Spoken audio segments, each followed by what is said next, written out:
You're already here. That quiet moment when the night softens your breath and your thoughts grow long. Perhaps you've settled into your bed, the weight of the day finally easing from your shoulders. The light is low, maybe just a small lamp casting gentle shadows across your room. As you prepare for sleep, let your mind wander with me through the corridors of time. Maybe you've wandered gently behind the creak of an old cradle or the flicker of a candle. Did they love their children the way we do? Those distant ancestors who lived in a world so unlike our own, did they cherish their little ones with the same tender devotion we recognize today? Tonight, we wander through centuries of lullabies and losses, where medieval parents swaddled their infants and sometimes buried them. We'll explore not the grand events of history, but the quiet moments, a father's callous hand resting on a fevered brow, a mother's anxious vigil by a sickbed, the soft prayers whispered over cradles in the dim light of dawn. The medieval world was harsh in ways we can barely imagine. Life was fragile, especially for the smallest members of society. Disease was common, understanding limited, and death an ever-present shadow. Yet within this reality, did love still flourish? Did parents still gaze upon their newborns with wonder and hope? Did they still whisper dreams and promises to their sleeping children? So dim the lights a little more if you haven't already. Let the fan hum its white noise lullaby. Perhaps you have a warm drink nearby. Feel the gentle heat against your palms, the soothing warmth as you take a small sip. You don't need to stay awake for every word I say. Just let the story wash over you like a soft tide. Think of this as a gentle exploration, not of battles and kings and conquests, but of the most fundamental human connection that between parent and child, spanning across the centuries, a bond that perhaps transcends time itself, linking us to those who came before in ways we might not have considered. As we journey back through the mists of time, remember that history isn't just about facts and dates. It's about people who loved and lost, who hoped and grieved, who sang lullabies and wiped away tears, just as we do today. Their world may have been different, their beliefs and customs foreign to our understanding, but their hearts may have beaten with the same fierce love we recognize in ourselves. And if you like this kind of thing, you can let me know later or not. It's okay either way. Perhaps you'll drift off before our journey ends, carried away on the soft current of words into your own dreams. That's perfectly fine too. This story will be here waiting whenever you need it. For now, just breathe, relax your shoulders, let your eyelids grow heavy if they wish, and together, let's step back in time. To wooden cradles and stone churches, to simple cottages and the sound of distant church bells marking the hours of medieval days and nights. Let's drift back to a time when time itself was different, before hourly alarms and school bells, when the sun and church told you what hour it was. When darkness meant true darkness, broken only by the gentle flicker of candlelight or the warm glow of a hearth fire. When seasons weren't just changes in weather but transformations of daily life itself. We began not in a castle but in a small cottage with smoke curling from the roof and a linen-wrapped baby sleeping beside the hearth. The year might be 1320. Though the exact date matters little to the inhabitants of this humble dwelling, the walls are wattle and daub a framework of woven sticks packed with a mixture of mud, clay, and straw. The roof is thatched, thick with layers of reeds or straw that keep out the rain and snow. Inside, the air is warm but heavy with the mingled scents of wood smoke, cooking, and the earthy smell of the packed dirt floor scattered with fresh rushes. A woman moves quietly about the single room, her woolen dress brushing against the rough wooden table as she prepares a simple meal. Near the fire, positioned carefully to catch the warmth but not the sparks, a small wooden cradle rocks gently with the movements of the infant inside. The fire crackles softly. Outside, a raven calls, Inside, a mother hums a tune no one ever wrote down. She glances frequently at the cradle, pausing in her work to adjust the swaddling clothes that bind her baby snugly, the way midwives have taught for generations. The tight wrapping is believed to help the child's limbs grow straight and strong, and to provide comfort. Mimicking the security of the womb, this is her third child, but only the first to survive beyond the first few days. She doesn't speak of the others not out of indifference, but because grief in this world is expected, a burden to be carried quietly. Still, sometimes at night, when the household sleeps, she whispers their names to the darkness, ensuring they are not forgotten. Her husband returns from the fields as dusk approaches. He stomps mud from his boots outside the door and enters quietly when he notices the sleeping infant. Without words, he moves to the cradle, his weathered face softening as he gazes down. One rough finger gently traces the baby's cheek before he turns to wash his hands in the basin by the door. No grand declarations of love are needed. His care shows in the gentle touch. In the extra firewood he gathered to keep the room warm, in the herbs he collected that the midwife recommended for strengthening the child. As night fully descends, the family gathers around the hearth. The mother nurses the baby while an older child, perhaps a cousin or sibling who lives with them, listens to simple stories passed down through generations. There are no books in this home. Books are precious, rare objects belonging to churches and the wealthy. Instead, there are tales told aloud, prayers recited from memory, songs that carry wisdom and warnings and comfort. The church bells ring in the distance, marking compline, the final prayer service of the day. The sound flows over the landscape, connecting all who hear it in a shared moment of time. For these medieval parents, the bells are more than just timekeepers. They are reminders of the divine presence that oversees their lives and the lives of their children. When the baby fusses, the father takes a turn holding the small bundle, his large hand surprisingly gentle as he paces the small room. He whispers blessings and hopes that this child will grow strong, will learn a trade, will live long enough to care for them in their old age.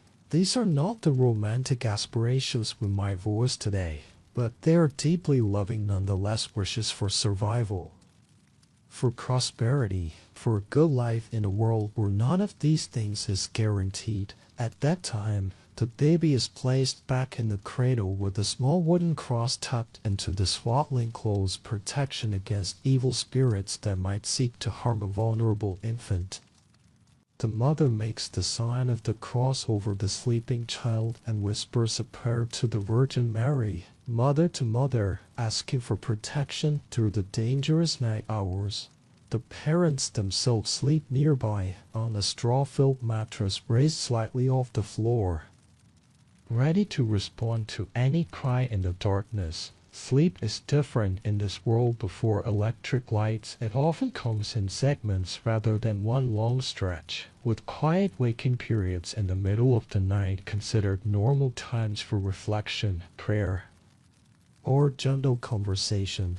When the baby wakes hungry in the small hours, the mother nurses again by the dying glow of the fire embers. There is no nursery, no separate room. The family exists together in this shared space, their lives and sleep intertwined. The baby's needs are met immediately, its cries rarely allowed to continue, not out of any parenting philosophy but from practical necessity in a home where everyone sleeps in close proximity. Morning arrives with the distant crowing of roosters and the first light seeping through the small windows covered with oiled parchment rather than glass. The baby is unwrapped, cleaned, and rewarped in fresh linens if they are available. The day begins again, a rhythm of work and care that varies with the seasons but maintains certain constants. Throughout the day, the baby will rarely be left alone. When the mother works, the infant might be secured in a sling across her chest or back, when she needs both hands free for tasks requiring concentration. The older child might watch over the baby, or a neighbor might help. Medieval villages operated with a sense of community care. Children belonged to families but were also part of the larger social fabric. This is not to say that childhood was idyllic. Far from it. It was precarious, filled with dangers, was largely forgotten. A simple fever could become a death sentence. Winter hunger was a genuine threat. Accident spurs from the fire, falls, animal bites could quickly turn fatal in a world without antibiotics or advanced medical care. We're not here for a dramatic tale, but a quiet question: what did love look like when death came so often? How did hearts attach when they knew with grim certainty that many children would not survive to adulthood? Did medieval parents protect themselves by withholding affection, as some historians once suggested, or did they love even more fiercely because of that fragility? As we observe this family in their humble cottage with the cradle by the fire, the evidence points not to emotional distance but to careful attention, not to indifference but to hope, not to detachment but to a love tempered by the realities of their world, a love perhaps more practical than sentimental in its expression, but love nonetheless. It's easy to assume wrongly that high infant mortality meant low emotional investment. This was a misconception that persisted among historians for many decades. The idea that medieval parents must have hardened themselves against attachment to protect against inevitable heartbreak. After all, in a world where as many as 1 in 3 children might not see their 5th birthday, wouldn't emotional distance be a natural defense? But braves tell a softer truth. Tiny coffins carved with symbols, prayers written in trembling Latin hands, small personal items, a wooden toy, a tiny bell, a carefully crafted miniature pot placed gently alongside the smallest bodies before the earth covered them. These archaeological findings speak not of emotional disconnect but of tender farewells. Consider the discovery at a medieval cemetery in England where a small pot was found in the grave of an infant, containing the remnants of what appears to have been honey, a sweet gift for the journey beyond. Or the many children's graves found with protective amulets and religious medallions, placed there by parents desperate to ensure their little ones would be guarded even in death. And in the margins of old letters scribbled notes about fevers, births, and the silence that followed.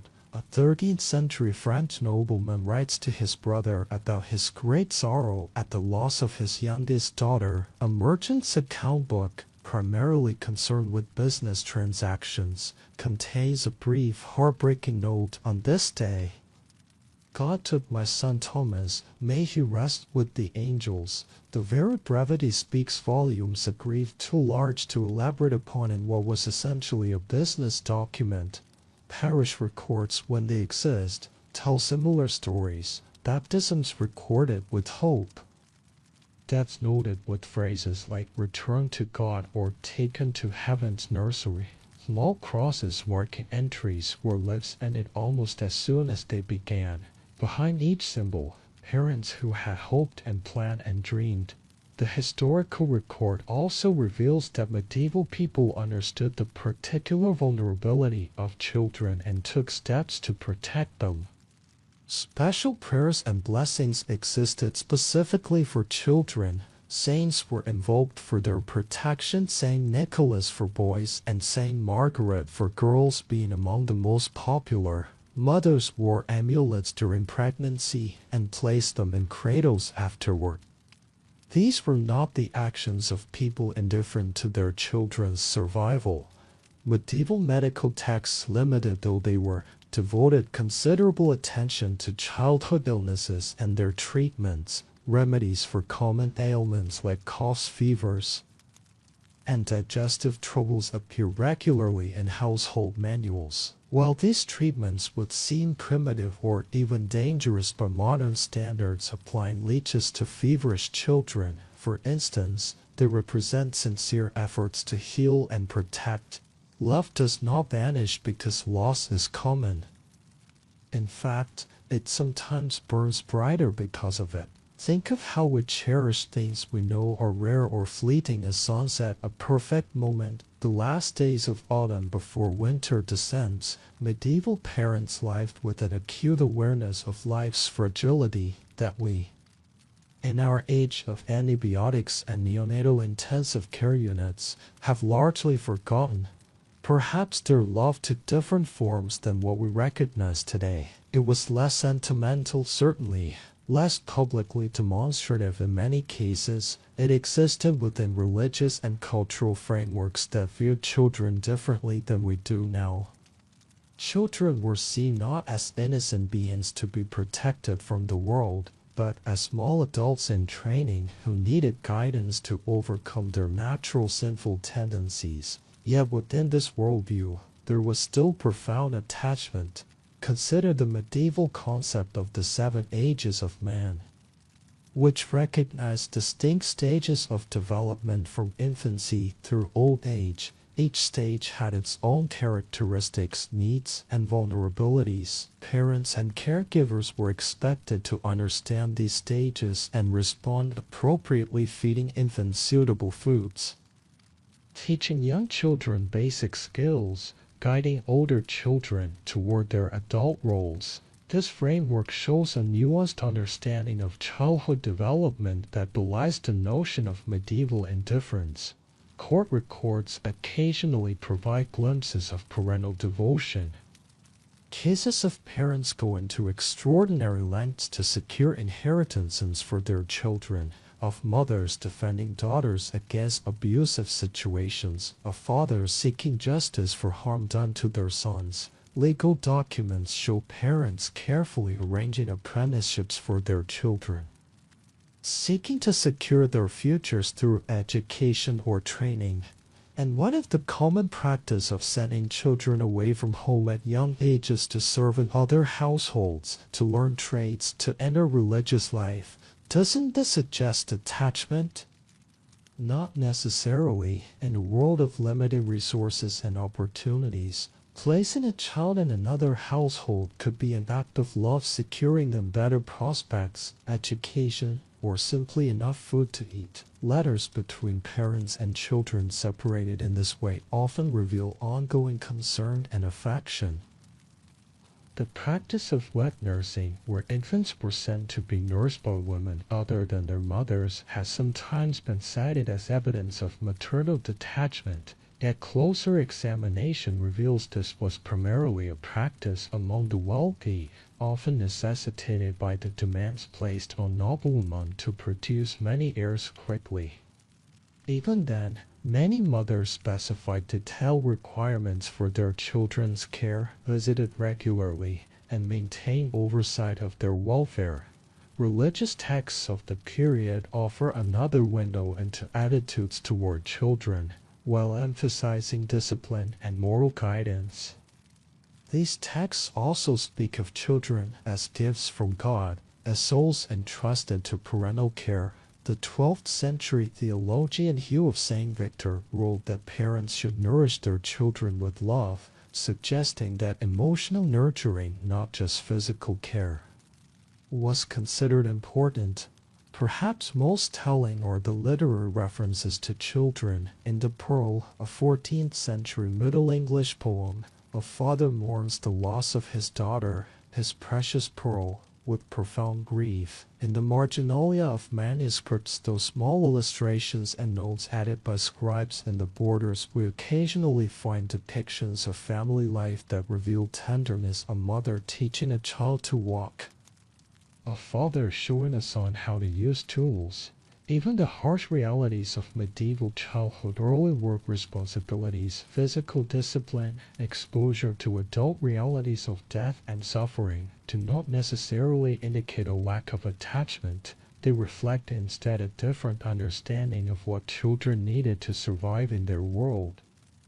Love existed not in sheltering children from reality, but in preparing them to face it. The myth of medieval emotional detachment from children serves perhaps to comfort us, to create distance between our world and theirs. It allows us to believe we're the first to truly value and cherish our children, to love them as individuals with their own worth. But this comfort comes at the cost of truth and of our connection to those who came before us.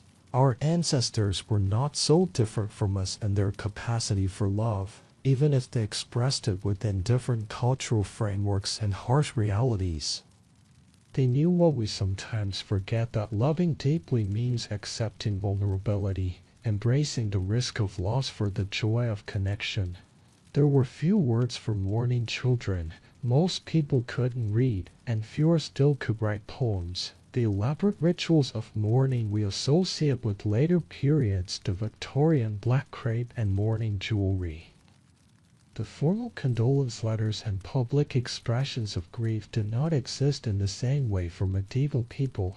Their grief often went unrecorded, unmarked except in the most basic of parish entries, or for the wealthy, tomb inscriptions. But silence lingered in the empty space beside a mother at Mass, in the toy left untouched, and the lullabies that suddenly stopped. Grief inhabited the spaces where joy had been, all the more profound for its wordlessness. It lived in the gestures of father's hand reaching automatically to lift a child no longer there, on mother's arms rocking emptiness and unconscious rhythm.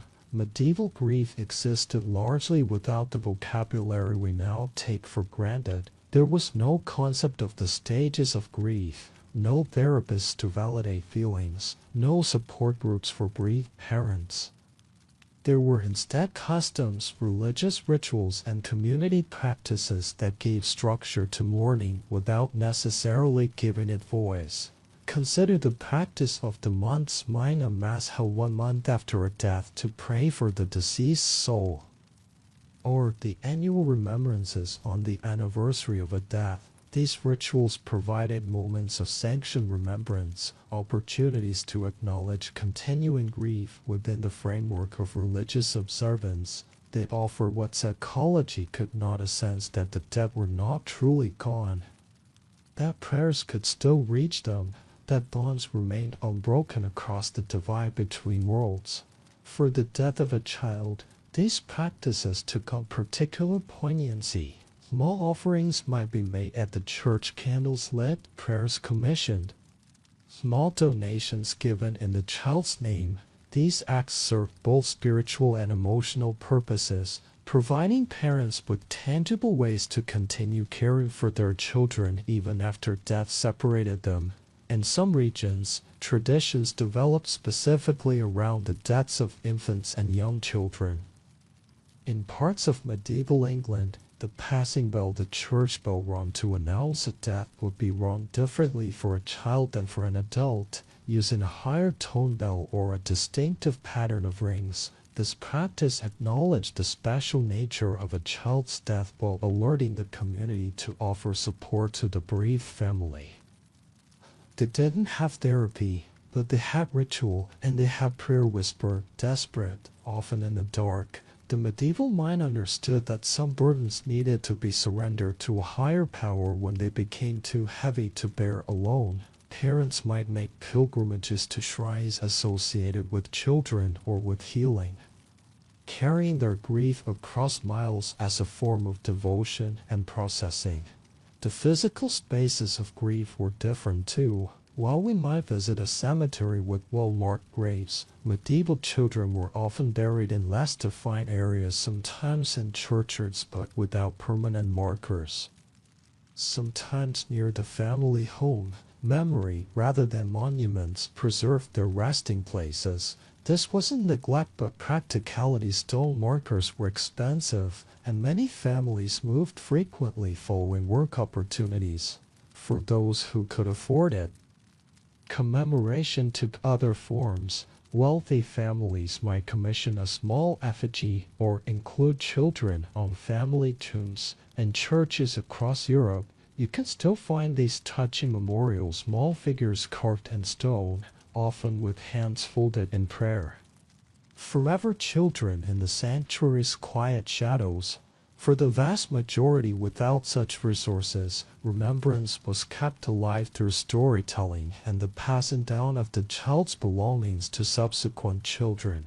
A wooden doll might be given to a younger sister, a small knife to a brother born later, carrying with it the unspoken history of its first owner. Names were reused, not to replace the dead child but to honor them, a practice that seemed strange to us but provided a kind of continuity, a defiance against death's finality.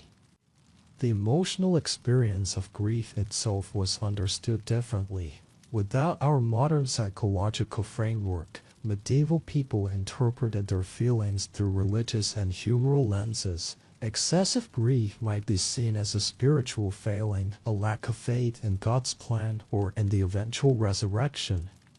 Medical texts described grief as an imbalance of bodily humors, particularly an excess of black bile causing melancholy. Yet these frameworks didn't prevent deep emotional attachment or genuine mourning. They simply provided different paths through grief than those we follow now.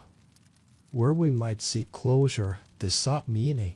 Where we pursue healing, they accepted transformation by sorrow as part of life's journey. Archaeological evidence sometimes reveals the depth of the silent grief. Excavations of medieval sites occasionally uncover small personal items buried with children, items that represented significant value in a world where material possessions were few and precious. A silver thimble placed in a child's hand, a special cup included in the grave, a carefully carved toy. These objects represent sacrifices made by grieving parents, gifts given at great personal cost for a journey they could not share, are from the period.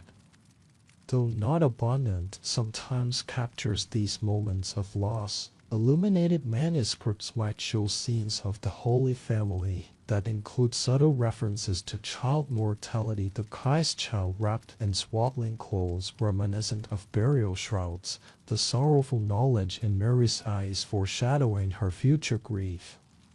These images provided medieval parents with sacred reflections of their own experiences, divine validation of their suffering.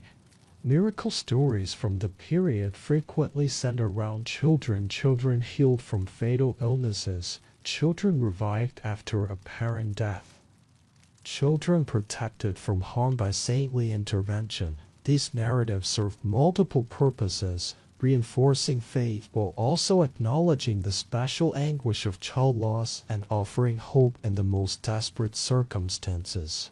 Beneath the silence of historical record, grief flowed as deeply then as now.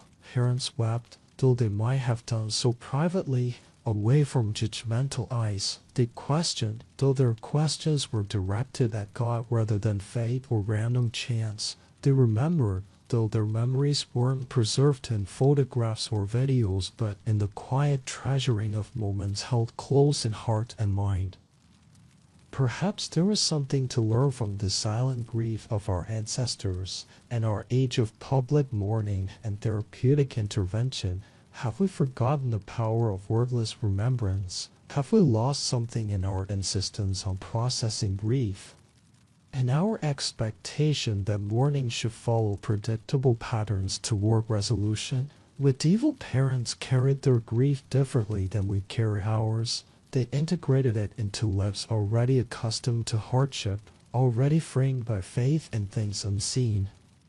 They did not expect to get over the loss of a child, they simply learned to live transformed by it, carrying their sorrow as they carried everything else with the strength born of necessity and the hope born of belief. As you drift towards sleep, consider this different way of understanding loss not as an aberration to be overcome but as a shadow that sometimes falls across the path, changing how we see everything that follows. The medieval parents who mourned their children without words were not less loving for their silence. Perhaps they simply understood what we sometimes forget, that the deepest waters are often the stillest. Every birth began with a breath and a prayer. In the medieval birthing room, Life and death stood as close companions, their boundaries then impermeable. The midwife occupied this liminal space with practiced hands and watchful eyes, guardian of the dangerous passage from womb to world. Midwives knew that joy and sorrow often shared a bed. Their knowledge passed from woman to woman across generations, combined practical skill with spiritual care. They prepare for birth with herbal remedies, raspberry leaf to ease labor, chamomile to calm the mother's fears. Agate in careful amounts to strengthen contractions when necessary. They knew positioning, massage techniques, and the careful art of turning a poorly positioned baby. But they also knew prayer-specific invocations to Saint Margaret, patron saint of childbirth, and to the Virgin Mary, who understood a mother's pain. The birthing room itself was a female space, densely populated in wealthy households where female relatives and neighbors gathered to support the laboring woman. In humbler homes, perhaps only the midwife and one or two female relatives attended. Men, including the father, were typically excluded. Birth was women's mystery, their domain of power and knowledge, in a world where they held little formal authority. The air would be warm, sometimes smoky from the fire kept burning regardless of season. Windows might be covered, following the belief that fresh air could harm the mother. Candles would be lit for practical illumination but also as devotional objects, their flames representing prayers rising. Perhaps a special birthing chair would be used. Or the mother might labor on a pallet on the floor, supported by other women's arms. As labor progressed, the midwife would whisper encouragement, invoking not just medical knowledge but spiritual strength. Push with the pain she might urge, God and saint. Margaret, give you strength. Her hands would move with confidence born of experience, checking the baby's position, supporting stretching tissues, preparing clean linens and water. The moment of birth brought its own rituals. The first cry eagerly awaited, desperately hoped for signaled life. Immediately, the midwife might make the sign of the cross on the infant's forehead, a quick baptism in case death came suddenly. In some regions, she would whisper, Vive, vive, and knowing Christi life, live in the name of Christ, a prayer command to the new life in her hands. Sometimes the baby lived, sometimes not. Sometimes the mother wept and sometimes the midwife did too. Despite their practical knowledge, midwives were powerless against many complications we now routinely manage: a breech birth, a prolapsed cord, hemorrhage. Infection, these could quickly turn celebration to mourning. Yet even in these darkest moments, attachment formed. The midwife would clean and wrap even the stillborn, treating the tiny body with dignity. Parents would be allowed to see and hold their child.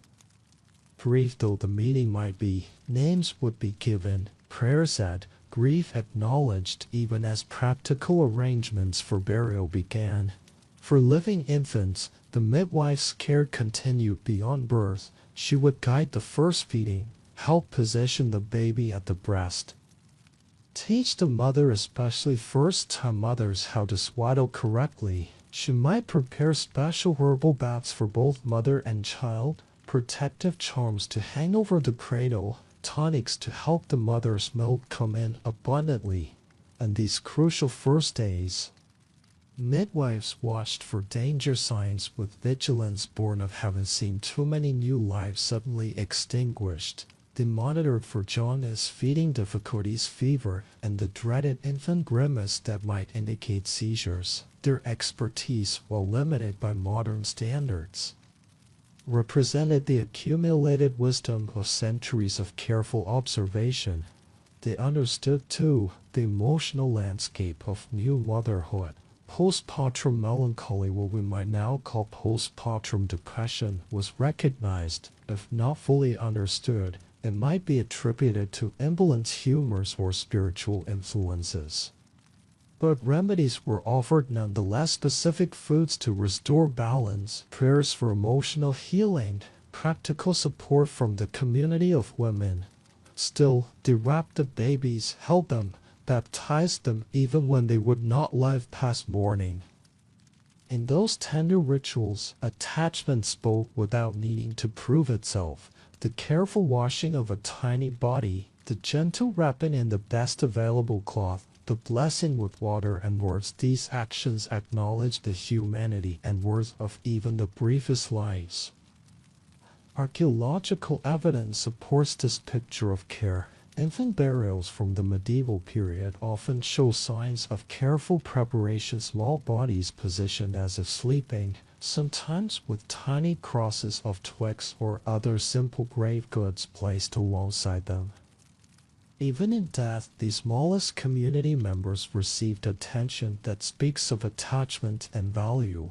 The midwife's role extended beyond the physical care of mother and child. She often served as an emotional bridge, helping families integrate a new member or process a loss. She might facilitate the first meeting between father and child, especially important when the birth had been difficult and the father had been kept away, anxiously waiting for news. For births that ended in loss, she might help prepare the body for burial, explain to older siblings what had happened, or advise on spiritual matters relating to unbaptized infants, a source of particular anxiety in medieval religious understanding. In some communities, midwives were authorized to perform emergency baptisms, their spiritual authority in this matter recognized even by the church hierarchy that excluded women from most religious roles. The relationship between midwife and mother often extended across years and multiple births. A trusted midwife would be called back for subsequent deliveries, creating a continuity of care and knowledge. She would remember previous births, previous children, both living and lost, carrying the family's reproductive history in her memory when written records were scarce or non-existent. In this continuity lay another form of attachment. The midwife became witness to a family's most intimate moments of joy and sorrow, keeper of their secrets and hopes. She might be the only person besides the parents to hold a child who lived only hours. The only one who could later confirm that yes, the baby had been perfect, had had his father's hands or his mother's chin, had drawn breath however briefly. What emerges from this historical picture is not detachment but deep involvement, not indifference to infant life but profound concern for its preservation and dignity. The medieval midwife, working with limited tools but expansive wisdom, created space for attachment to form even in the shadow of high mortality. Perhaps there is something we can learn from this approach to birth and early infancy, this integration of the practical and spiritual, this acceptance of vulnerability alongside celebration. In our modern birthing rooms with their monitors and specialists, have we gained safety at the cost of something valuable? In the midwife's whisper wisdom, as your consciousness begins to drift, imagine that birthing room from centuries ago. The wavering candlelight, the murmured prayers, the midwife's steady hands receiving new life with the same care, whether it would thrive for decades or live only moments. In those ancient rituals of welcome, we can glimpse a truth that transcends time, that love doesn't require guarantees to flourish. Naming a child was not just cultural, it was sacred. The giving of a name represented far more than simple identification. It was an act of creation, of blessing, of claiming and being claimed. Names carried weight and meaning in the medieval world, serving as connections to family, to faith, and to hoped for futures. Names were chosen from saints, ancestors, and lost siblings, given again and again. The practice of naming newborns after recently deceased children, something that might seem strange or even disturbing to modern sensibilities, was commonplace. A daughter might be named for a sister who had died the previous winter, a son for a brother who had lived only days. This practice was an evidence of emotional detachment or a view of children as interchangeable. Rather, it reflected a different understanding of the relationship between the living and the dead. In medieval thought, the dead remained present in community memory and prayers and the communion of saints. To give a dead child's name to a new baby was to create a bond between them, to ensure remembrance, to assert continuity in the face of death's disruption. Sometimes families would use the same names repeatedly across generations, not just after a death but as a living tradition.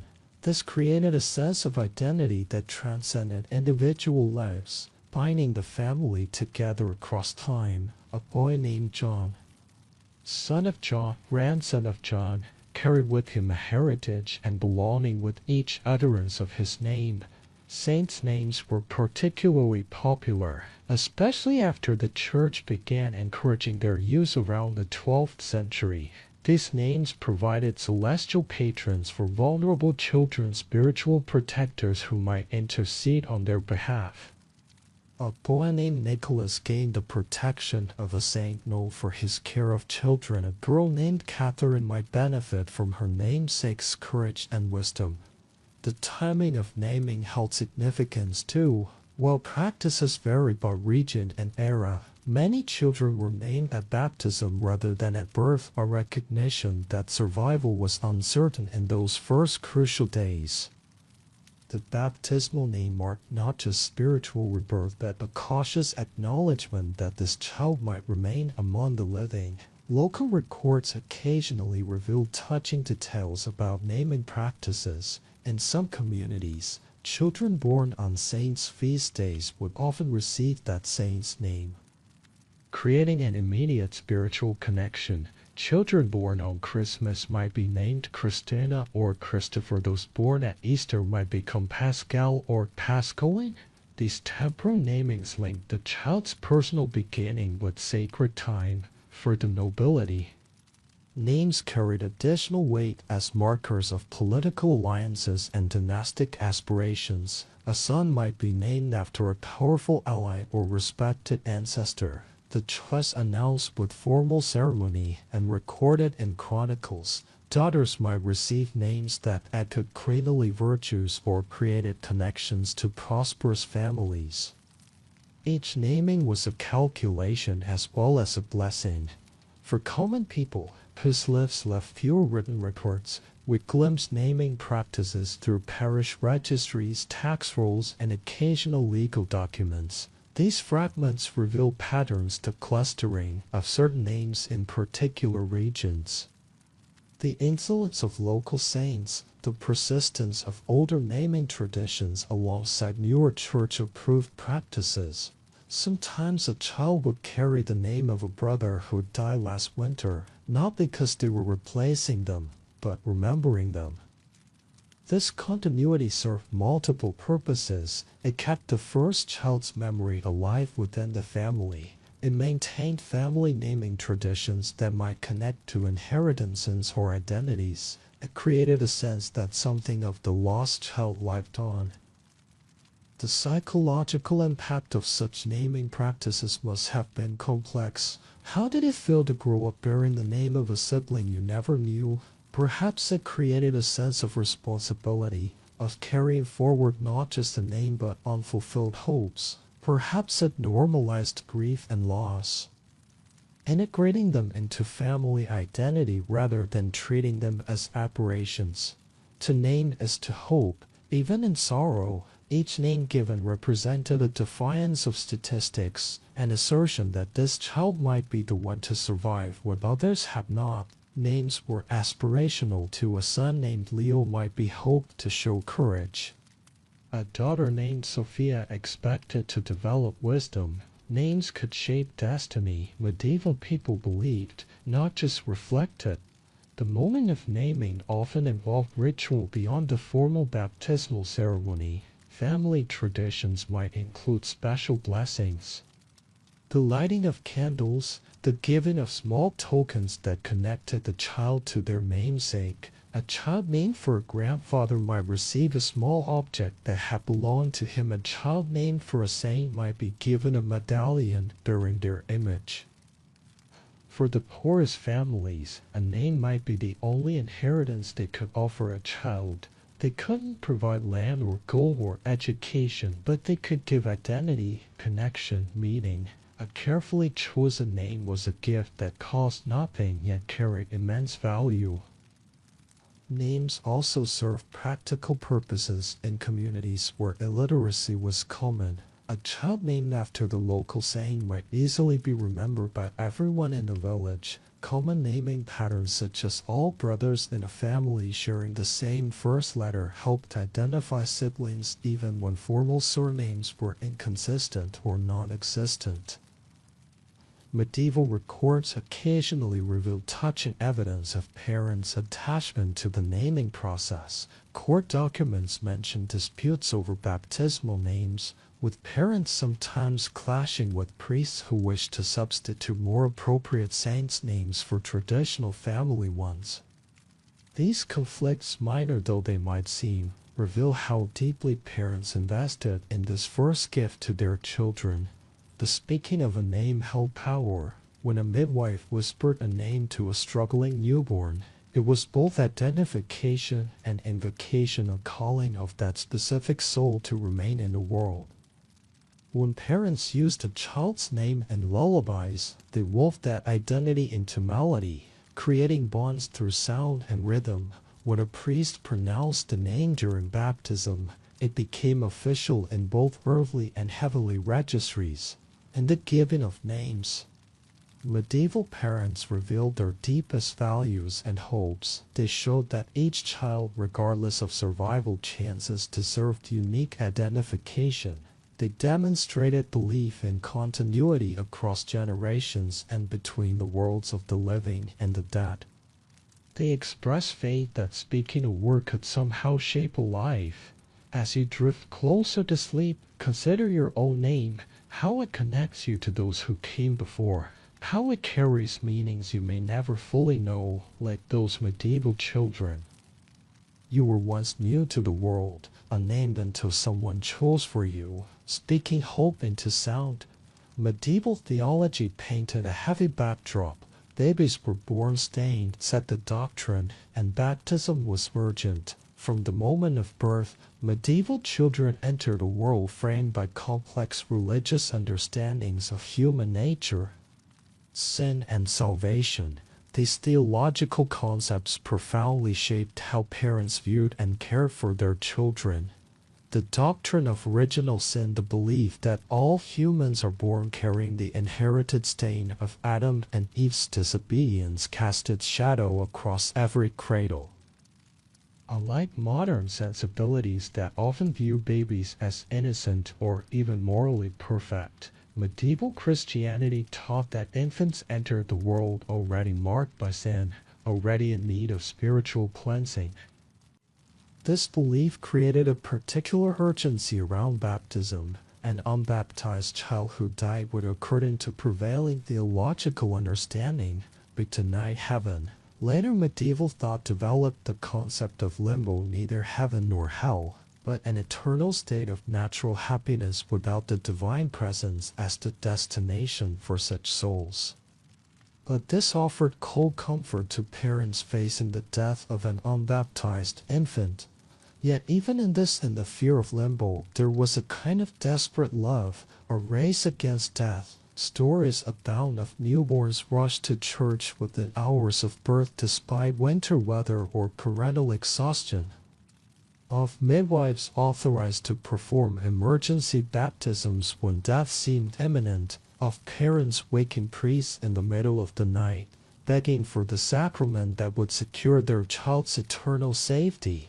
These were not the actions of people indifferent to their children's welfare, spiritual or physical. They reflect instead a profound concern for the complete well-being of the child, body and soul, inseparably linked in medieval understanding. Parents who braved snowstorms to have a sickly infant baptized weren't neglecting physical needs for spiritual ones. They were attending to what they genuinely believed was the most urgent need. The church's teachings about children were complex and sometimes contradictory. On one hand, children were viewed as particularly vulnerable to sin due to their undeveloped reason and self-control. On the other hand, Christ himself had said, "Let the little children come to me," and warned against causing these little ones to stumble. Medieval theologians wrestled with these tensions, generally concluding that children occupied a special category responsible for original sin but not yet fully culpable for actual sin. This theological framework influenced parenting practices in tangible ways. Physical discipline was considered necessary to counter children's natural tendencies toward sin, not from cruelty but from genuine concern for their moral development. The popular medieval saying that to spare the rod is to spoil the child reflected belief that discipline was an act of love, guiding children away from their worst impulses. At the same time, church teachings emphasized parental responsibility for children's spiritual formation. Mothers and fathers were expected to teach prayers, model virtuous behavior, and prepare children for participation in religious life. Manuals for confessors from the period include questions about whether parents have neglected these duties, suggesting that religious authorities recognized and reinforced parental obligations toward children. Religious art from the period frequently depicts the Holy Family in domestic settings that would have been familiar to medieval viewers. These images Mary teaching Jesus to read, Joseph teaching him carpentry, provided models of parental care sanctified by divine example. This suggested that ordinary parental activities had spiritual significance, elevating the everyday work of raising children. The calendar of the church year gave structure to children's lives, with festivals, fasts, and saints' days marking time in ways they could understand and participate in. Children had specific roles in many religious celebrations, carrying flowers at Corpus Christi processions, playing special parts in mystery plays, receiving blessing on particular feast days. These traditions integrated them into community life while reinforcing religious teachings. Parents did not abandon babies spiritually. They fought for their souls in the only way they knew how. Consider the practice of making votive offerings for children's health. Wax figures shaped like a sick child or the affected body part, offered at shrines with prayers for healing. These tangible expressions of parental concern represented real sacrifice. As such offerings could be costly for ordinary families. Records from pilgrimage sites tell of parents carrying sick children hundreds of miles in hopes of miraculous cures, sleeping in church porches, fasting, and praying for days. Pilgrimage badges, small pewter tokens that prove the pilgrim had visited a particular shrine, have been found in children's graves, suggesting they were placed there by parents who wanted their child to have spiritual protection, even in death. And when they couldn't, when baptism came too late or not at all, they wept quietly, with heads bowed in pews. Archaeological evidence occasionally reveals heartbreaking attempts to provide unofficial spiritual protection for unbaptized infants.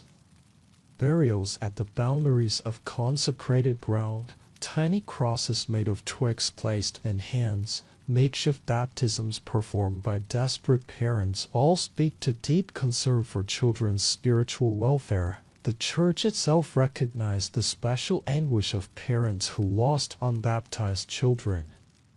By the later medieval period, some dioceses permitted the burial of such infants in consecrated ground, though often in specific areas near the churchyard boundary. Priests might offer prayers of comfort, if not formal funeral rites. These accommodations Though limited, acknowledged the reality of parental grief and attachment. For children who survived infancy, religious instruction began early. Simple prayers would be taught as soon as a child could speak. Religious stories, often illustrated in church windows or wall paintings for those who couldn't read, formed the foundation of moral education.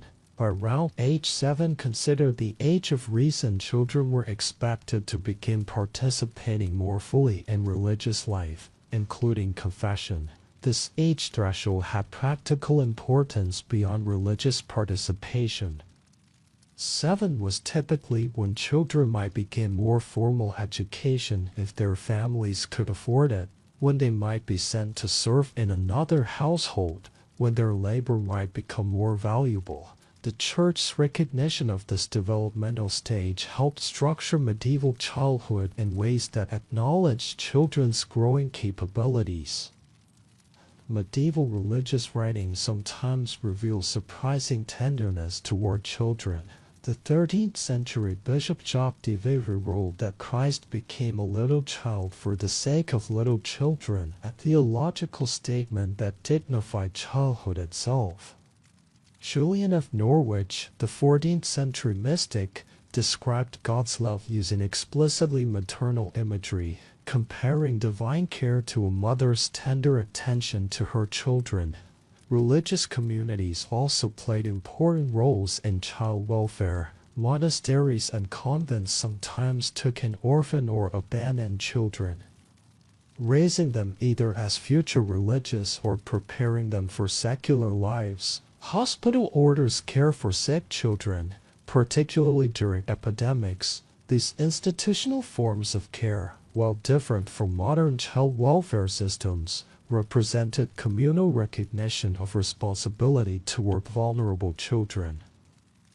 The Church's teachings about children weren't static throughout the medieval period. Theological understandings evolved, pastoral practices adapted to different circumstances, and regional variations created diverse experiences. By the later Middle Ages, increasing emphasis on Christ's own childhood and on the holy innocents, the children killed by King Herod after Jesus' birth, created space for more child-centered devotional practices. What emerges from this complex picture is not a church that devalued children or parents who neglected spiritual welfare, but rather a world where spiritual concerns were inseparable from physical ones, where love expressed itself in baptismal urgency as much as in cradle rocking, where parental duty encompassed both bodily care and soul care.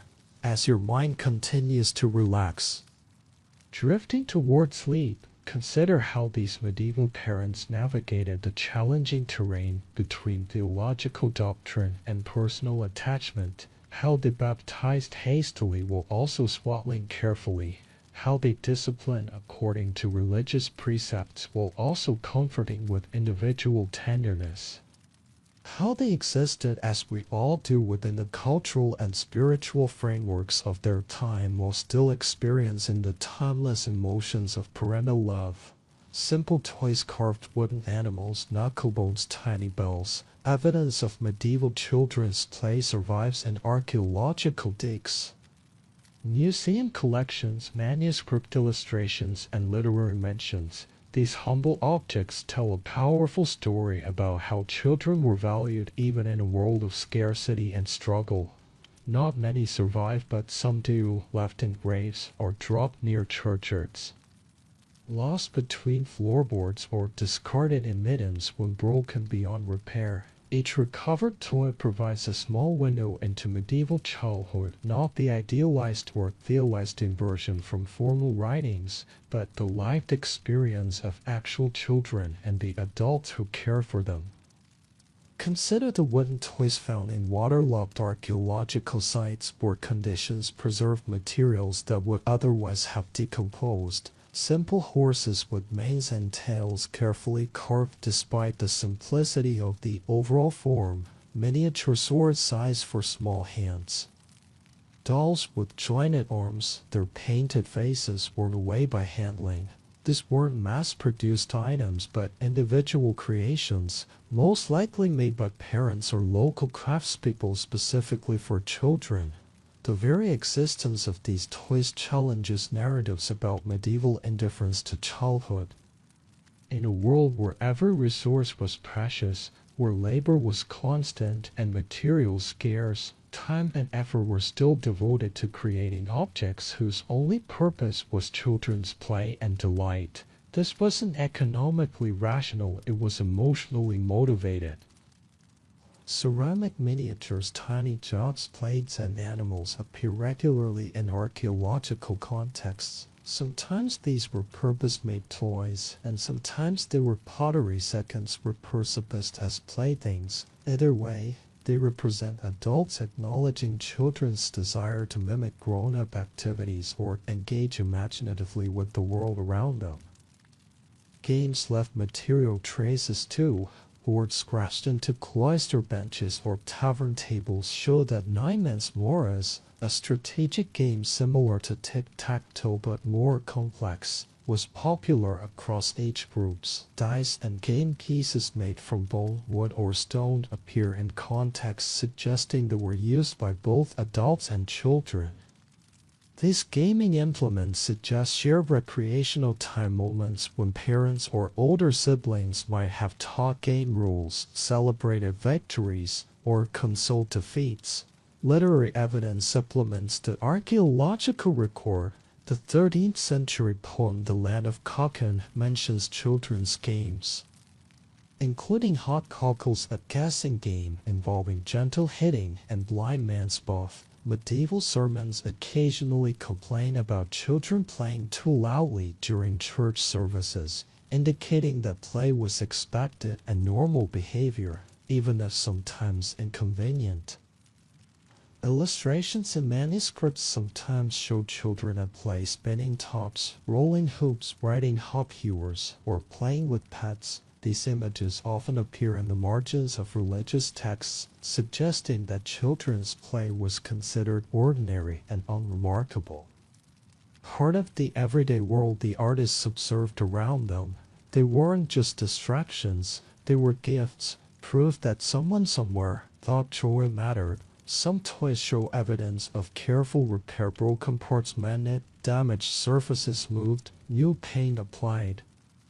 These repairs represent additional investment of time and care, suggesting that the objects and by extension the children who played with them were valued. We know from household accounts that even in wealthy households, where children might have had a wider range of possessions, toys were often personal gifts rather than routine purchases. While account books occasionally mention payments to craftspeople for special toys, a silver whistle for a prince, a painted wooden castle for a princess, these weren't just expressions of wealth but of individual attention to a child's interests and preferences. For most children, toys would have been fewer and simpler, but no less meaningful. A shepherd father carving a small wooden sheet for his daughter would be giving not just the object but his time and skill. A mother saving scraps of fabric to make a cloth doll was prioritizing her child's play amidst other urgent demands on her resources. Seasonal and edible treats might also be considered forms of play objects. Gingerbread shaped into figures, fruits ranged as vases, seasonal decorations repurposed as toys. These ephemeral playthings left little archaeological trace but appear in literary descriptions and artistic representations. Even for a child who might not live to see next spring, this is perhaps the most poignant aspect of medieval toys, their presence in contexts of fragility and loss. Toys found in children's graves speak directly to parental attachment. A small wooden bird placed in a tiny hand, a doll positioned as if still being held, a miniature pot containing what might have been a favorite food. These grave goods represent profound emotional connections and beliefs about what a child might need or want in the afterlife. In some cases, toys found in graves show signs of extensive use, worn surfaces, Repairs, adaptations, these weren't new objects purchased for burial but beloved possessions that had been part of the child's daily life, now accompanying them in death. The decision to include these objects rather than keeping them as mementos suggests belief in ongoing connection and concern for the child's contentment even beyond death. Play itself served multiple purposes in medieval childhood. It provided physical exercise, developed coordination, taught social skills, and transmitted cultural knowledge. Adults recognized these benefits alongside play's inherent pleasure. Medical texts from the period recommend appropriate play for children's health, suggesting that the value of recreation was understood even within the period's limited scientific framework. Different types of toys became appropriate at different ages, reflecting understanding of developmental stages. Rattles and simple objects for infants. Dolls and miniatures for young children developing imaginative play. Skilled toys like tops and hoops for older children, refining coordination. Games of strategy for adolescents developing reasoning skills. This progression suggests attentive adult observation of children's changing capabilities and interests. The gendered nature of toys appears early in historical record. Dolls and miniature household implements were associated primarily with girls, while toy weapons and tools were given mainly to boys. These patterns reflected the adult roles children were expected to eventually fill. But they also show awareness of children as individuals with distinct futures rather than as interchangeable members of an age group. Regional variations in toys reflected local cultures, available materials, and traditional crafts. Coastal areas might produce toy boats carved from driftwood. Forestry regions showed more elaborate wooden animals. Areas known for pottery might have more ceramic playthings. These variations remind us that medieval childhood wasn't monolithic but experienced differently across geography and culture. Religious toys formed their own category: miniature altars, tiny prayer books, small religious figures. These objects serve dual purposes, socializing children into religious practices while also providing play opportunities. The boundaries between education, socialization, and play were more fluid than in our compartmentalized modern understanding. As you continue to relax, imagine a medieval child clutching a simple wooden horse, its surface smooth from handling, its painted details faded but still visible. The toy represents more than just an object of play. It embodies connection to the parent who made or purchased it, to the cultural traditions it reflects, to the imaginary worlds it helped create. In these humble playthings, we find evidence of what truly matters across time: the desire to bring joy to those we love, to nurture imagination, to create moments of delight even in difficult circumstances. Medieval parents, like parents throughout history, found ways to make childhood special, to preserve spaces for play amidst work and worry. The toys left behind tell us that childhood mattered, that individual children were seen, known, and loved, that even in a world with limited resources and uncertain futures, adults still took the time to whittle a tiny horse, string a small bell, or fashion a doll from leftover cloth, not because these objects were necessary for survival, but because they were necessary for happiness. Fathers don't often show up in these stories, but they were there. Medieval fatherhood has largely remained in history's shadows, overshadowed by mothers and discussions of childcare and emotional attachment. This absence from historical narratives doesn't reflect reality, but rather the limitations of our sources and our own cultural assumptions about paternal roles.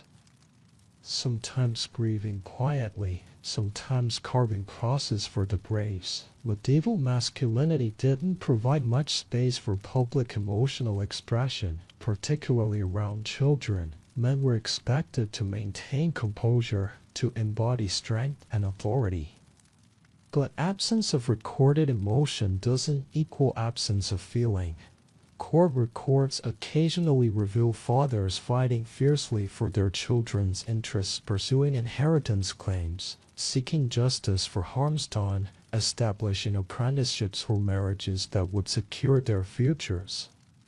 These legal battles show investment beyond mere economic interest, suggesting emotional commitment to children's welfare and happiness. Literature offers glimpses of father-child relationships that go beyond mere authority. In the 12th century romance Aucassin et Nicolette, a father's attempts to control his son's marriage choice are portrayed as misguided love rather than simple tyranny. In saints' lives, fathers sometimes appear as teachers, guides, and protectors of their children, particularly their sons. Visual evidence provides additional insights. Manuscript illustrations occasionally show fathers holding children, teaching them traits, or standing protectively beside them. Tomb effigies sometimes depict fathers with their children, suggesting relationships important enough to memorialize permanently. One letter from a 12th century father speaks of a light gone from the hearth after his daughter died. This redirect glimpse into paternal grief challenges assumptions about medieval fathers' emotional detachment, the metaphor linking the daughter to the hearth. The center of domestic warmth and life reveals a tender domestic attachment not often associated with medieval paternity. Death records and wills provide other windows into father-child bonds. Fathers frequently made special provisions for children specifying guardians, ranging for education, setting aside particular possessions as bequests. These legal documents, dry though they may be, nonetheless show careful thought about children's individual needs and futures. For common men whose lives left few written traces, archaeological and material evidence becomes important. Tool size for children's hands suggests fathers teaching sons their trades. Small hunting implements indicate fathers including sons in male-specific activities. These material objects represent time spent together. Skills transmitted, bonds formed through shared activity. Disciplinary authority was certainly part of medieval fatherhood. Patriarchal power was real and sometimes harshly exercised, but recent historical scholarship suggests this authority existed alongside genuine attachment.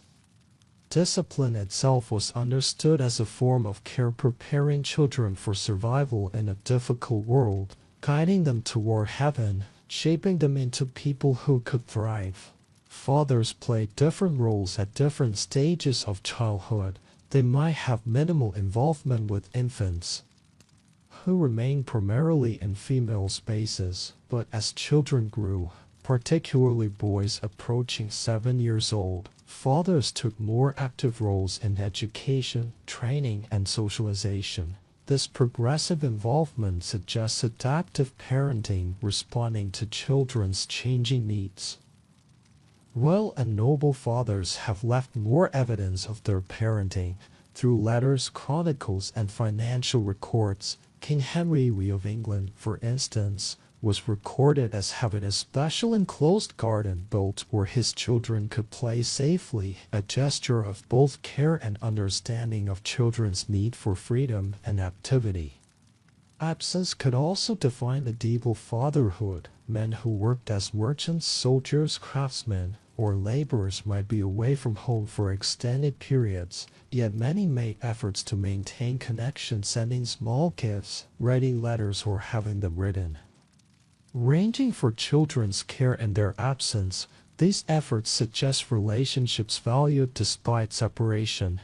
Emotion wasn't absent, just differently spoken. Medieval masculine expression operated within cultural constraints that valued restraint and practical action over verbal or physical demonstrations of affection. A father who taught his son a trade, who defended his daughter's reputation, who worked additional hours to provide better food or education. These actions expressed care in culturally appropriate ways. Religious frameworks shaped fatherhood as well. God was understood as the ultimate father, and earthly fathers were expected to model their parenting on divine attributes of justice, mercy, and guidance. Saint Joseph, as Jesus' earthly father, provided a specific model of protective, nurturing paternal care that gained increasing attention in later medieval devotion. Class differences created very paternal experiences. Aristocratic fathers might see their children only at specific times of day, with daily care handled by servants. Agricultural laborers would work alongside older children in the fields. Urban craftsmen might have their children underfoot in workshops. These different physical arrangements created different opportunities for interaction and bonding. Medieval medical understanding held that fathers contributed the essential form or spirit to a child during conception, while mothers provided the material substance. This conceptual framework gave fathers a special perceived connection to their children's fundamental nature and character. A child's achievements might be seen as particularly reflecting paternal influence and legacy. Advice literature directed at fathers increased during the later medieval period. These texts encouraged fathers to take active roles in moral instruction, to model virtuous behavior, and to balance discipline with reasonable affection. Their very existence suggests both an ideal of engaged fatherhood and recognition that actual practice might fall short of this ideal. Communities recognized and reinforced paternal responsibilities. Village and hill courts might censure men who neglected their children or failed to provide adequately. Neighbors might intervene if children appeared neglected. These social mechanisms suggest collective understanding that fathers have meaningful obligations beyond mere financial support. The father-child relationship could evolve into more mutual support as children grew and parents aged. Adult children were expected to care for elderly parents, with specific responsibilities often falling to sons. This reciprocal care system created incentives for maintaining strong bonds across the life course. As you drift closer to sleep, consider how fatherhood, like motherhood, adapts its expressions to cultural context while maintaining certain emotional constants. Medieval fathers loved within the frameworks available to them, showing care through protection, provision, education, and occasionally, in private moments lost to history, through tenderness we can only glimpse in rare-written laments or carefully carved toys. These fathers, moving through their medieval lives, carrying the same hopes and fears for their children that parents have always carried, they remind us that emotional bonds transcend historical periods, finding expression even when cultural norms limit their visible manifestation. After loss came memory, and sometimes joy. Medieval commemoration of deceased children took place within religious frameworks that transformed raw grief into structured remembrance. The church calendar provided regular opportunities to remember, honor, and continue relationships with those who had died, including the youngest members of the community. Children who passed were remembered during feast days, named in candle-lit vigils, and honored in prayers. The Feast of All Souls on November 2nd held particular importance for remembering deceased children. Families would visit graves, light candles, bring small offerings, and have masses said for their children's souls. This annual observance provided anticipated, sanctioned moments for expressing continuing attachment. The Feast of the Holy Innocents, commemorating the children killed by King Herod after Jesus' birth, held special significance for parents who had lost children. Medieval sermons for this day often emphasized the special place these innocent children held in heaven. The feast provided theological comfort by associating deceased children with these first Christian martyrs, suggesting their deaths, however painful, had spiritual meaning. Other specific commemorations might be tied to the anniversary of a child's death or their namesake's feast day. Wealthy families might allow annual masses or charitable distributions to be made in their child's memory. Ordinary families might simply light an extra candle at church or prepare a special meal. These practices maintain the child's place within family identity.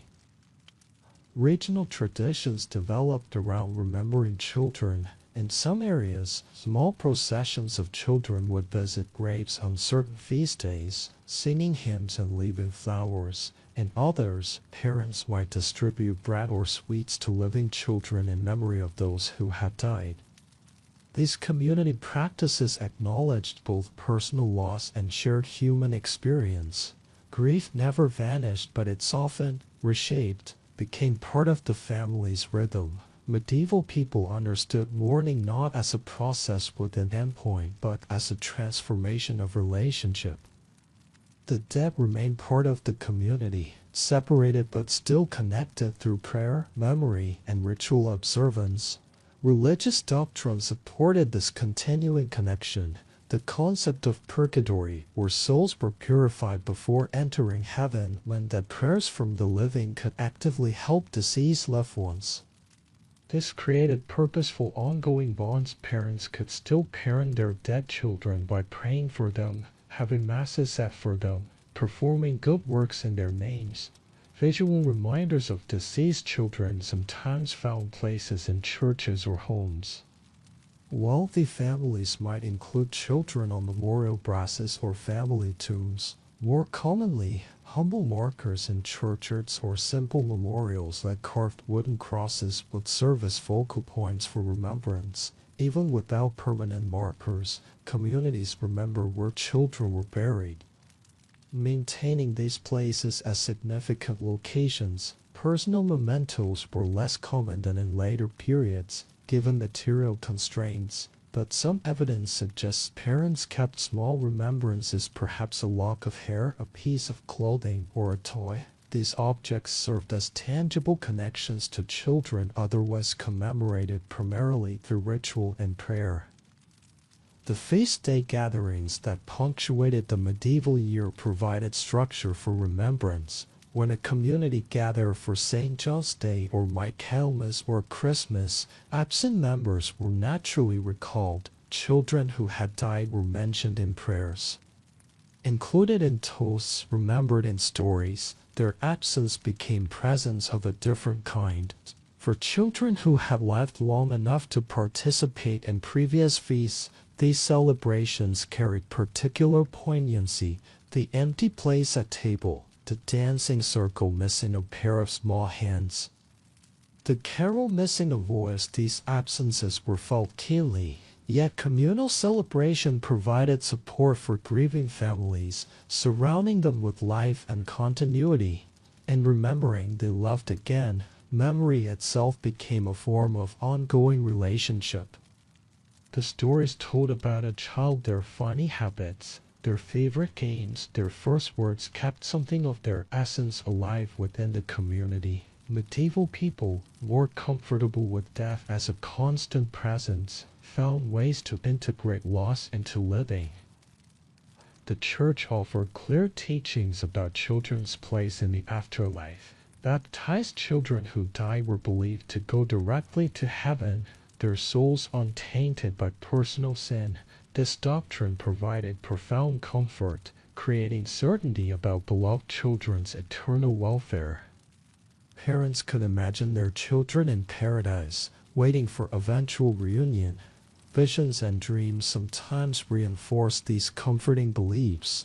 Hagiographies and spiritual writings contain accounts of parents receiving dreams or visions of their deceased children in heaven, often appearing happy, healthy, and surrounded by light. Whether these experiences were understood as literal visitations or as divinely sent comfort, they helped transform grief into acceptance. The concept of holy death was particularly applied to children.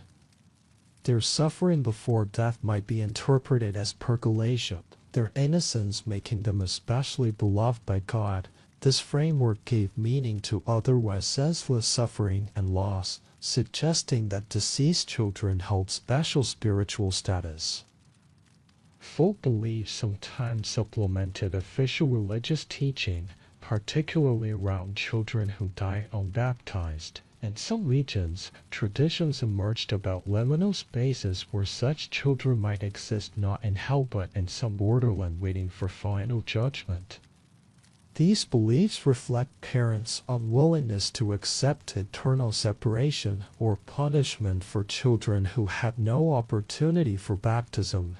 Personal devotional practices provided additional comfort. A mother might light a candle before an image of the Virgin Mary, herself a mother who had watched her son die. A father might make a pilgrimage carrying a small token belonging to his deceased child.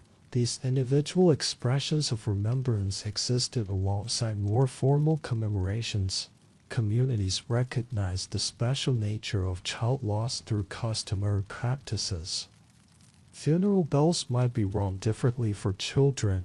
Burial customs often included special elements for young people, white pulls instead of black, flowers or herbs placed in the grave, particular hymns sung. These distinctions acknowledged both the innocence of children and the particular grief of their parents. As your consciousness continues to drift toward sleep, imagine a medieval feast day evening. Candles glow in a humble church. A family stands together, the mother holding a small candle as the priest reads names of those to be remembered. Among them is her daughter's name. Gone 3 years now, but still present in these moments of commemoration. Outside, stars shine in patterns unchanged since the night of that child's birth. Inside, light flickers on walls that have witnessed generations of similar remembrances. In this scene lies a profound truth about human attachment, that love creates bonds that transcend physical presence.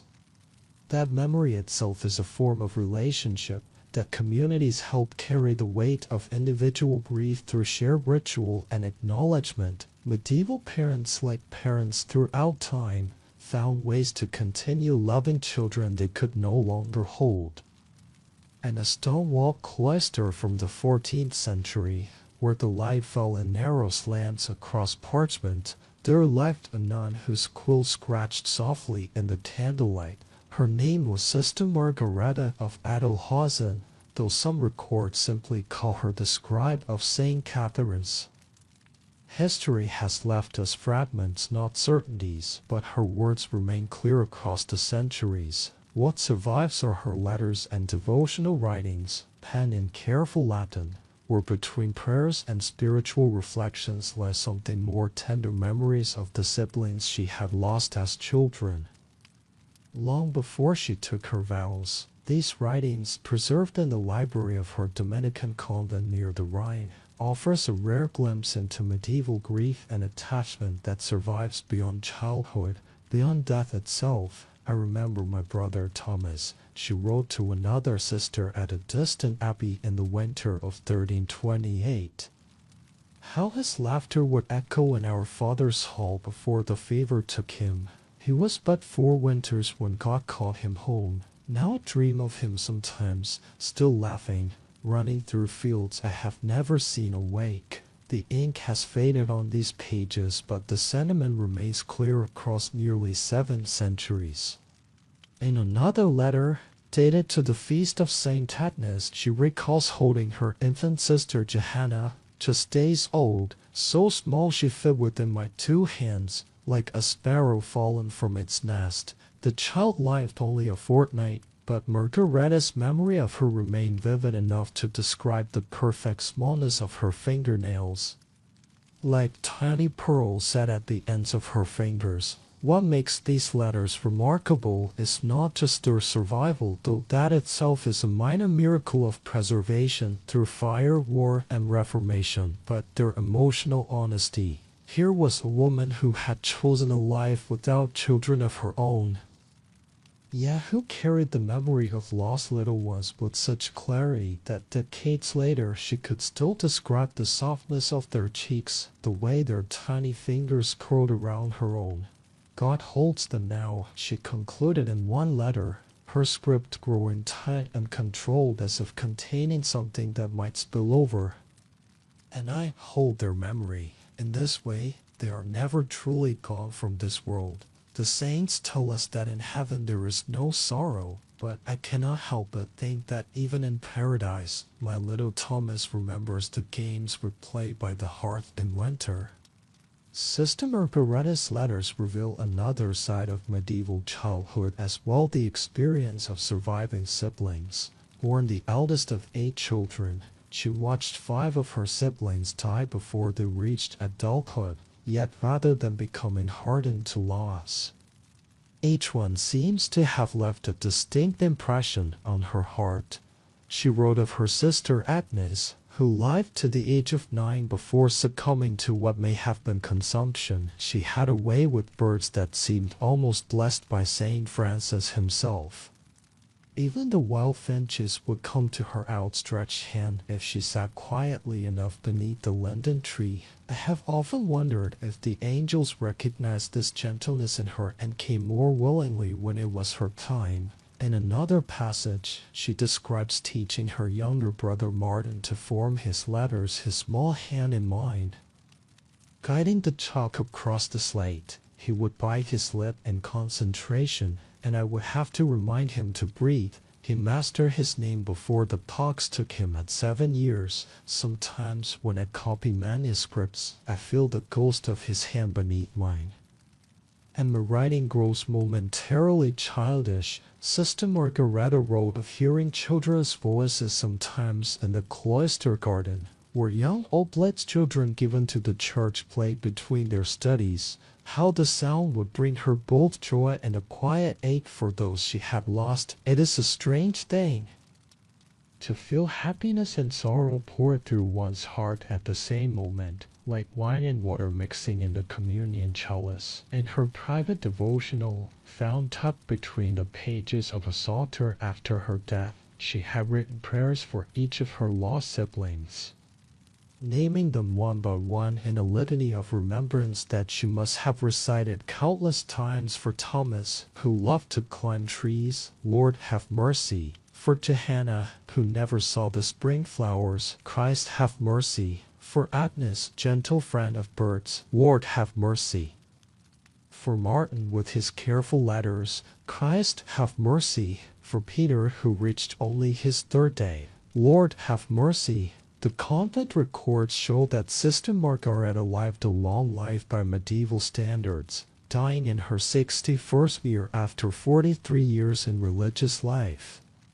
What they don't record, but what we can glimpse through her writings, is that she carried her childhood, both its joys and sorrows, with her throughout those decades. Interestingly, Sister Margaretta was not entirely unusual in this regard. Another nun, writing from a Cistercian abbey in northern France around the same period, speaks similarly of her little brother Henry, who walked before he could speak properly, and who would bring me dandelions clasped in his small fist. This child too died young, but remained vivid in his sister's memory decades later. These writings challenge a long-standing historical assumption that high child mortality rates led to emotional detachment.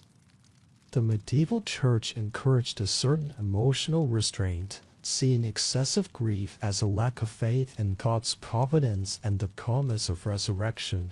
And yet, within these very religious writings, we find evidence of deep attachment that persisted long after death had separated siblings.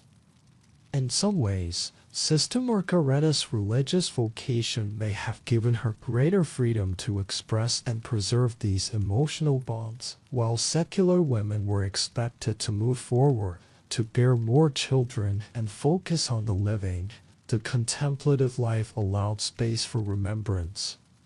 Memory itself became a form of prayer, The cloister also provided access to writing materials and the literacy to use them, luxuries that most medieval women, particularly those of the middle and lower classes, would never have without Sister Margaretta's relative privilege. How many similar stories of remembrance have been lost to time? How many mothers and fathers, brothers and sisters carried similar memories with no parchment to record them? Perhaps most touching in Sister Margaretta's writings is the intersection of the spiritual and the deeply personal. In one meditation on the flight into Egypt, she imagines the Virgin Mary carrying the infant Jesus, his small head nestled against her shoulder, just as my little sister Johanna was rested against mine. The divine becomes comprehensible through the lens of her own experience of loving a child even when she had known so briefly. Attachment, then, did not require the modern language of psychology to exist. It lived in the quiet spaces between prayer and memory, in words scratched by candlelight that still speak to us today. It survived in the hearts of those left behind, shaping their understanding of both heaven and earth, of both divine love and human connection. Before we leave Sister Margaretta's cloister and move to our next contemplation, let us sit for a moment with one final image from her letters. She describes standing in the convent garden on a spring morning, watching a mother bird feed her nestlings, each open beak. Each flutter of tiny wings reminds me of those I have lost, yet I do not weep anymore, not as I once did. Instead, I wonder at how love continues its work, generation after generation, nest after nest, cloister after cloister. We're born, we love, we die, but the love remains. Changing shape perhaps, but never truly ending. In this medieval nun's reflections, written in Latin on parchment long since turned brittle with age, we find a timeless truth about attachment that transcends the centuries between her world and ours, that to love is to remember. And to remember is its own form of immortality. The year 1348 brought shadows that crept across Europe like a tide. The great mortality, what we now call the Black Death, reached its fingers into every home, every cradle. It moved with such terrifying speed that chroniclers struggled to find language adequate to describe it. A pestilence such as has never been seen before in all the ages, wrote one monk in southern France, his handwriting growing increasingly unsteady as the infection spread through his own monastery in the village of Halsey in the English Midlands. The local priest, John D. Brock, began a grim tally in the margins of his parish register, first 1 child, then 3, then 20. By midsummer, he had stopped counting individually and simply wrote, "God have mercy upon us all, for death walks among the little ones." The parish records show that in this small community alone, over 60 children under the age of 12 died between April and August of that year. These numbers can numb us. 60 children in a single parish, thousands across England, millions across Europe. But behind each number was a family, mothers who had labored to bring these children into the world, fathers who had worked to feed them, siblings who had played alongside them. And what the historical record reveals, if we look closely enough, is not detachment in the face of overwhelming loss, but profound grief. Parents who had weathered previous illnesses, the seasonal fevers, the whooping cough that came with winter, the summer flux that took children in the warmer months, found themselves helpless before this new terror. The speed of it was perhaps the cruelest aspect. Children who had been playing in the morning might be burning with fever by evening and gone before the next dawn. In Florence, a merchant named Paolo degli Alberti lost all 5 of his children in the span of a week. His account book, meant for tallying silk and spices, became instead a ledger of grief. Beside each child's name He made a simple mark across, and then, as if the formality of business could somehow contain his sorrow, he wrote the date and the time of each passing. For his eldest son, Antonio, age 11, he noted, taken by the pestilence, Wednesday after Vespers, God receive his soul. For his middle son, Marco, age 7, followed his brother 2 days hence before the morning bells. For his twin daughters, Sophia and Bianca, age 4, God took them together as they came into this world. And finally, for the youngest, his daughter Lucia, just 2 years old, he broke from his accounting precision. The ink blots and uneven script tell of a hand that trembled as he wrote, "My little light has gone out." 3 weeks later, Howell himself succumbed to the plague. His wife, Elizabetta, survived, one of those inexplicable mysteries of the pandemic, where some lived while others died with no apparent pattern. The records show that she later remarried and had 3 more children with her second husband. But she never forgot her first family. In her will, dated 1371, more than 20 years after the plague, she left provisions for perpetual masses to be said for my beloved husband Paolo and our 5 children, who wait for me in paradise. This was not an uncommon response. Across Europe, church records show an increase in memorial donations after the plague. Parents establishing chantries where priests would pray for their lost children, commissioning small commemorative plaques, funding candles to be lit on the anniversaries of deaths.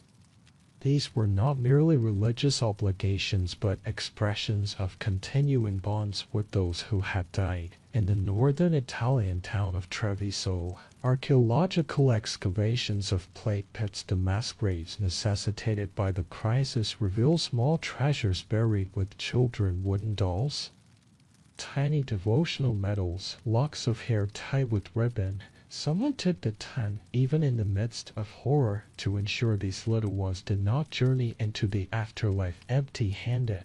A particularly poignant find from a plague burial in southern France is a small wooden horse, crudely carved but smoothed by frequent handling, placed in the hands of a child no more than 6 years old. Forensic analysis suggests the toe was not new but had been played with extensively before being placed with the child in death, perhaps a favor of possession, or a parting gift from a parent who could offer nothing else in those final moments. The plague of 1348-1350 was only the first wave of what would become a recurring nightmare. The disease returned every few generations in 1361, in 1374, in 1389, and onward through the centuries.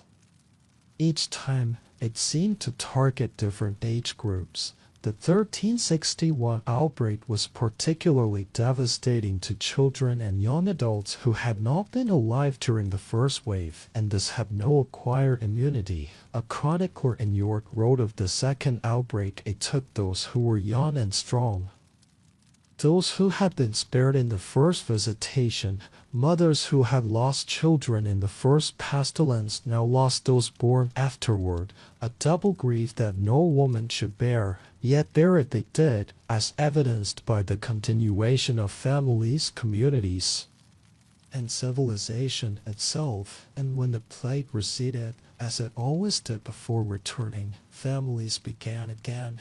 They had more children. They gave them names, sometimes the same names as those they had lost, not because the new children were considered replacements for the dead, but because naming was a way of honoring and remembering.